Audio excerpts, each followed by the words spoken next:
नाव गंगाबाई सावजी साखरे, वय वर्ष 103, 2 महिन्यांपासून अंथरुणाला खिळलेल्या. मृत्यूची वार्ता नातेवाईकांपर्यंत पसरली. अंत्यविधीची तयारी पूर्ण झाली. नाकात कापूस ठेवण्यात आला, हातापायांचे बोटे बांधण्यात आली. अचानक आजीबाईने पायाची बोटे हलवली.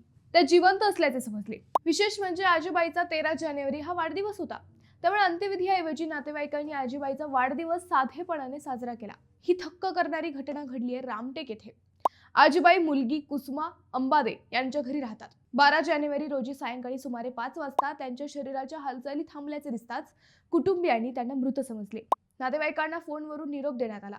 सोशल मीडियावर निधन वार्ता पसरली. गंगाबाईंना नवीन वस्त्रे घालून हातपायांचे बोटे बांधण्यात आली.